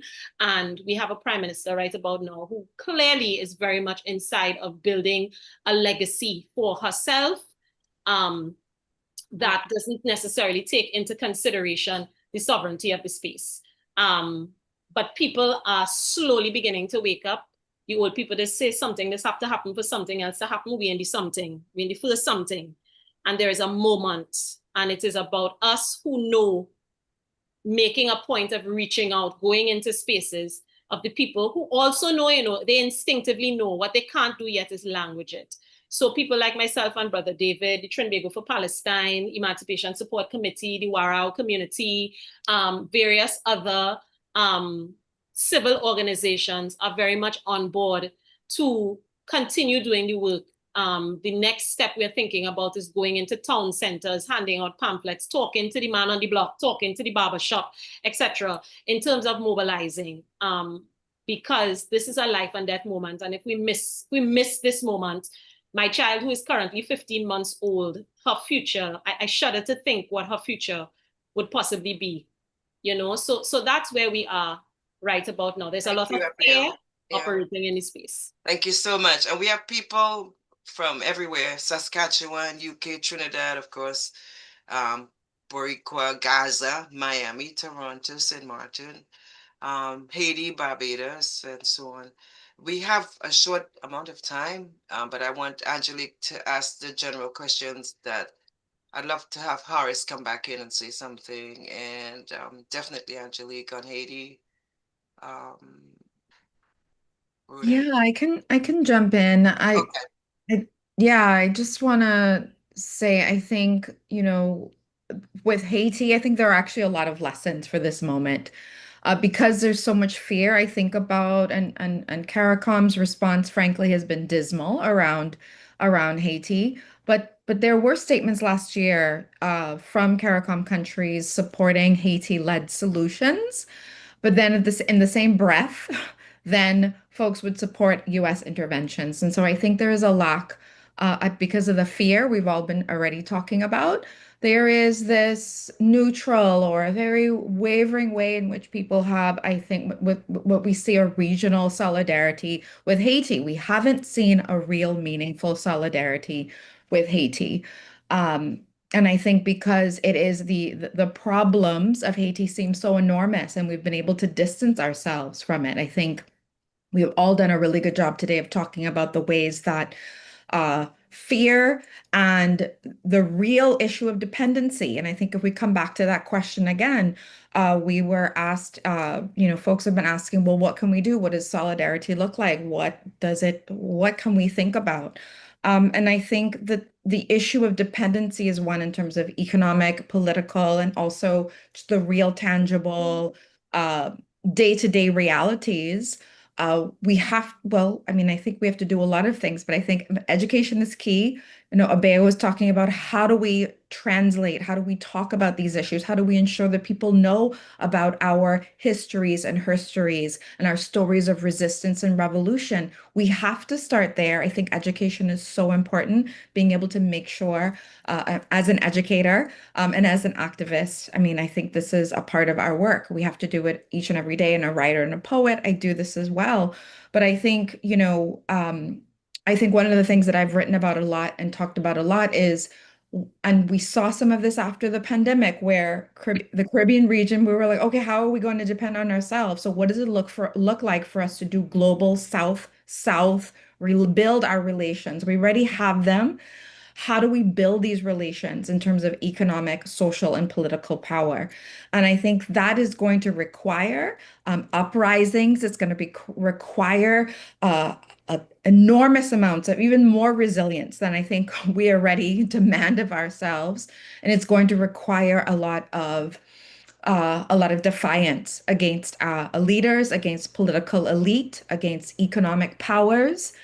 And that is, all the things we can't say here, but just to say that is going to require another level of the kind of work and connection that has to often be done, not in these kinds of forums. And so, but I see that we need to also we have to call out our leaders. And I know there's a lot of fear in that. I think what Abeo was saying as well, and what Horace was saying as well, is like we have to build that set of defiance and being able to call out our leaders and demand another way, because another way is possible, and we know that. And I want to just finally say, in terms of teaching, I want to share a little building upon what Abeo said. I work in civil society here in Trinidad and Tobago, and there is certainly a lot happening on the ground with activists coming together across different social justice issues, across social and environmental justice issues. And that's what we need across the region, building our solidarities fiercely and making space for young people. I think that's also really, really important. We have to have young people at the center of our movements, and that requires the kind of messy work. It's not always easy, but it requires that messiness. And finally, just to say, I want to say around students, I teach students at coming into university, and we see the effects of not having history in school. We experience it every single day in the classroom at the university level. And let me tell you, these students, when they find out, when they are learning and reading, when we give them Walter Rodney and Sylvia Wynter and Rhoda Reddock and Patricia Muhammad and Norman Gervin to read, I teach gender and development. These students they are blown away. They are learning about what has happened in Haiti and Jamaica and structural adjustment for the first time, and they are open. Their eyes are open, and they are ready. They are hungry for it. And so I want to just close with that and say, this is for those of us who are in educators, we have to continue that work. We cannot let the assault on education dismantle that work. Right. We have a few minutes to the close, but I've asked, just let me say this. Yeah, go ahead. Carole, could I share a little clarity? I just want to extend the time first, David. Just let me do that. Yeah. We are close to the closing, but we have been given permission to stay on half an hour extra. So I would go ahead, David, and then I'd like to go to Horace next, please. If you don't. I just want to share a little clarity about CARICOM and Haiti, because there's a lot of confusion. Many people don't even fully recognize that Haiti is a member state of CARICOM. So whatever is the Haitian government, those officials actually sit in CARICOM councils when Haiti is being discussed and decisions are being made. That's how CARICOM really functions. Heads of government conferences, foreign ministers conferences, ministerial councils. Now, CARICOM has always been committed to a Haitian solution to the crisis in Haiti. I know this very well. I served for a year in 2020 on CARICOM's group of experts on Haiti. I spent a year meeting with Haitian stakeholders, most of the meetings being virtual. 2020 was the year of COVID, but listening to the Haitian people and their underground leaders to try to work out, to clarify for CARICOM what was the way forward. Admittedly, there are one or two governments in CARICOM that would have been happy to simply attach CARICOM to the US and Canada and their own agenda for Haiti. But the majority of our member states resisted that. And that is why CARICOM established the group of eminent persons, the 3 former prime ministers, along with Ambassador Grandison of Trinidad and Tobago, who were charged to go into Haiti to meet with the stakeholders on the ground to try to help them to come to some consensus about a political consensus on a way forward. And they've been doing that work. The other thing that is misunderstood is about Kenya. Now, if you go do a little research, there was an area formula UN Security meeting on Haiti in October 2021. It was chaired by Kenya and St. Vincent and the Grenadines. At that meeting, the Kenyan government offered Haiti 2,000 scholarships. The point is, back then, from way back then, the middle of 2021, it had become clear, the gang problem had become clear, the weakness of the Haitian police had become clear, and it was CARICOM that said, look, the Haitian police need help. We don't want the Americans, we don't want the French, we don't even want the UN, because the Haitians had an aversion to the UN. Let us look to people who look like the Haitians, Africans or Caribbean people, to be able to go in to help the Haitian police. So the conversation with Kenya was not initiated by the United States. That conversation started around about September 2021, CARICOM and Kenya. The United States subsequently came along, latched onto it, and gave the impression that this was their initiative, because they were then providing the finance for it. Anyhow, to cut a long story short, CARICOM is trying to work with its member state of Haiti, principally through the process of the group of eminent persons. And the whole of CARICOM's thing is to get Haiti to a point where you can actually have full, free and fair elections. The Haitian people can genuinely elect their own leaders, and they can take it from there. If there's one mistake that CARICOM has made, I would say, is that we have become too consumed by the gang problem in Port-au-Prince and the surrounding areas. A lot of Haiti is free of gang control, and we really should have been doing and need to be doing a lot more solidarity work, partnering with Haitian organizations. Yes, you may not be able to do it in Port-au-Prince, but there's a lot of the country that it is available for that kind of partnership and solidarity work. And I think we have made a mistake by just focusing on the problem of the gangs and thinking that, we can't do anything with Haiti because of the gang situation. But we're very hopeful. We're very hopeful that this year we can see Haiti making its way to conditions that will provide for a free and fair election. Okay. Yeah? Thank you. And this needs a different kind of discussion and a lot more time than we can, I know, in this framework. And because I know people like Jemima Peer has really strong positions about the Kenyan arrival in Haiti, and I was told the Kenyans also have security protecting them, but that's another story.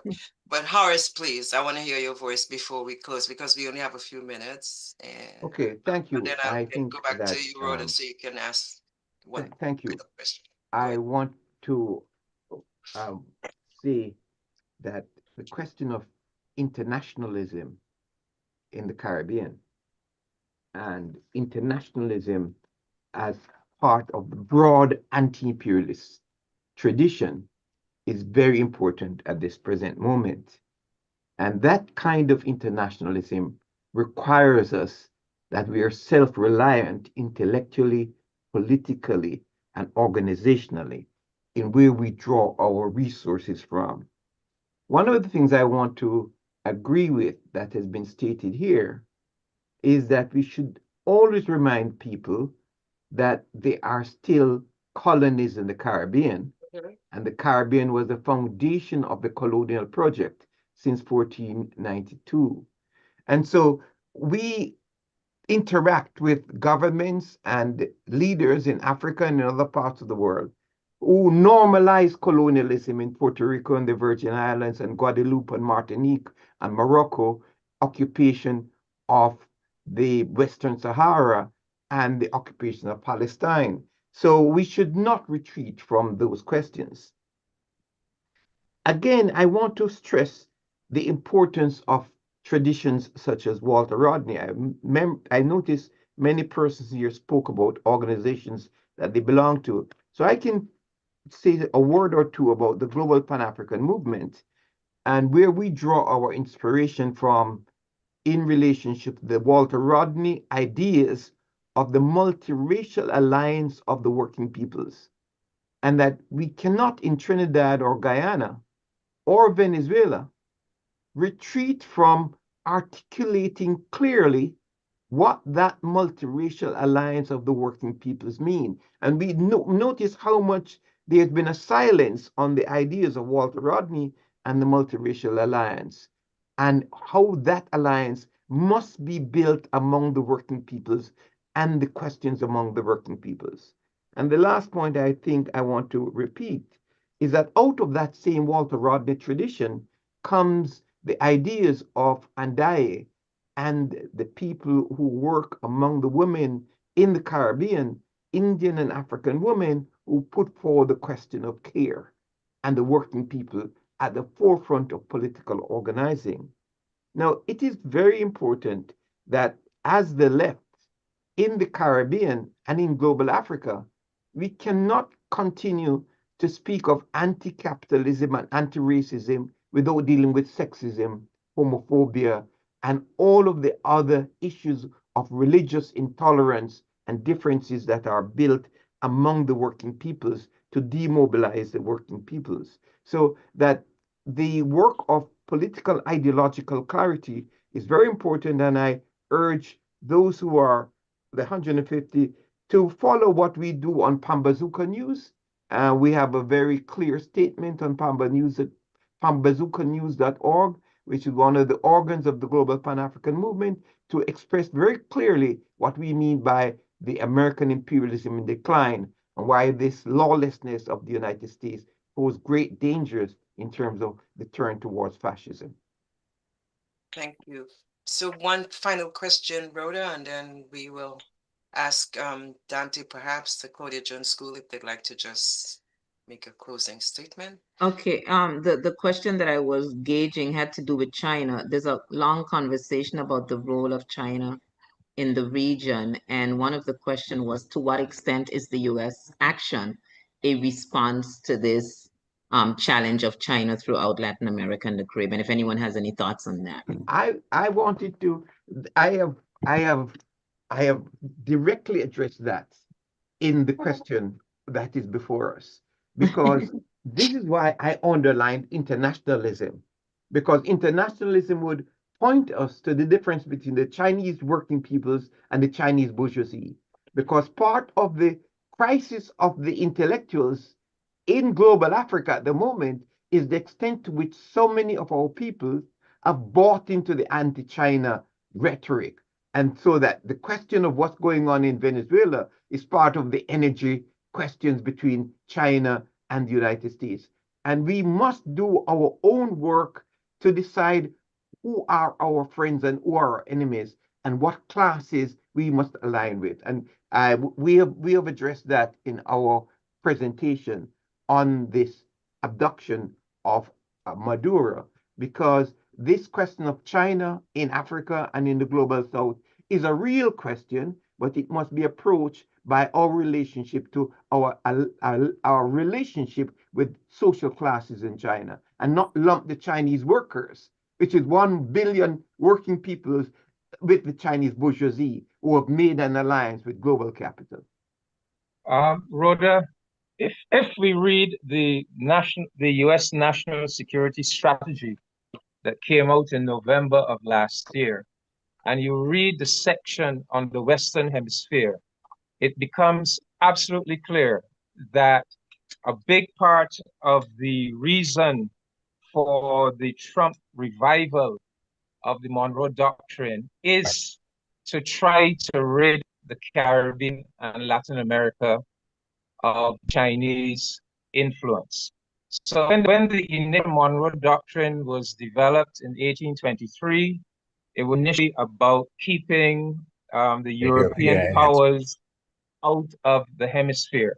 This suscitation of it is primarily directed at China. And let me say that China has developed a very positive relationship with the Caribbean community. I mean, in Barbados, we established diplomatic relations with the People's Republic of China since 1977.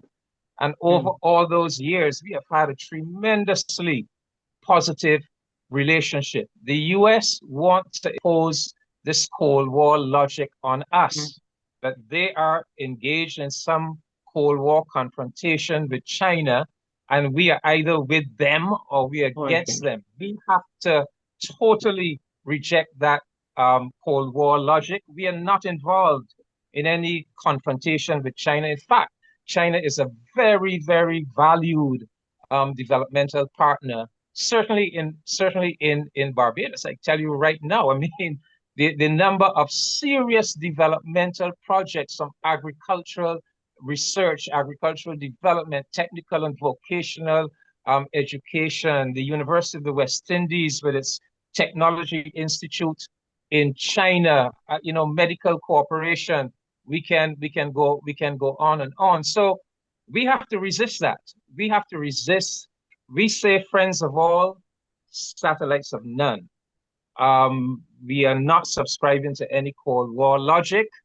We intend to have positive relations with any country that we feel comfortable with and we feel will contribute to our development. Thank you. Early, you want to say something, and then we'll close out. Well, let me just close by saying we've gone far and wide about many, many resonant issues, but we have an immediate, urgent project that is clearly articulated by the Trump administration, both internal to the United States and globally.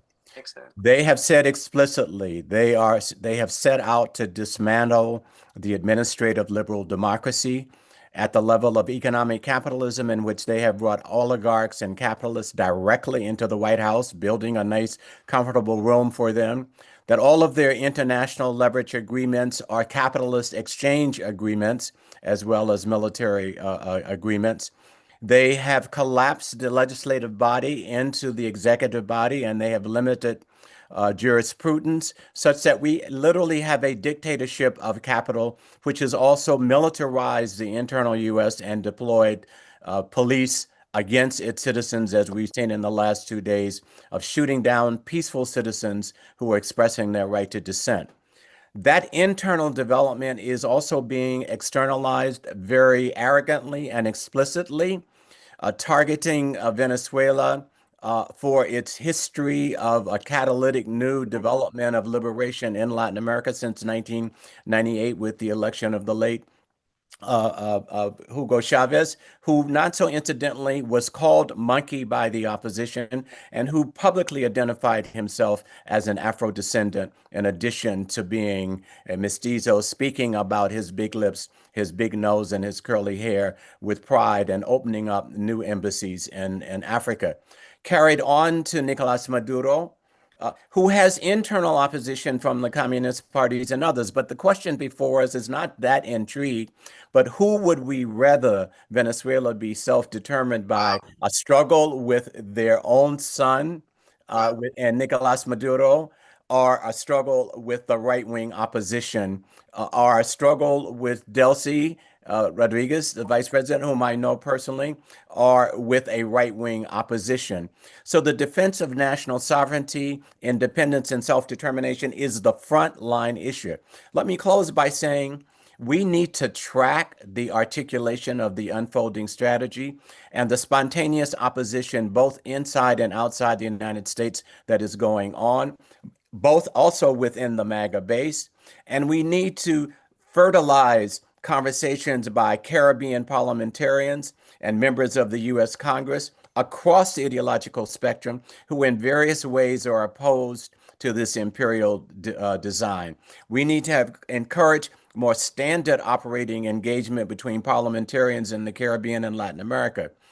The Trump MAGA social movement and the MAGA political movement is unfolding openly an international global authoritarian fascist movement with Orban in Hungary, with right-wing parties in France and in Germany, with Miele in Argentina, with the right wing in El Salvador, with Ecuador, with Paraguay, with Bolsonaro in Brazil. They are very openly. So where is the spontaneous opposition? That is where we must engage. And in all due respects to many of our own circles, our left and progressive circles, for the most part, we are not engaging mass citizen opposition in real time, which now needs some integrative strategies to be able to be more commensurate and measuring up against this unfolding project, against particularly now Colombia with Petro and so forth and so on.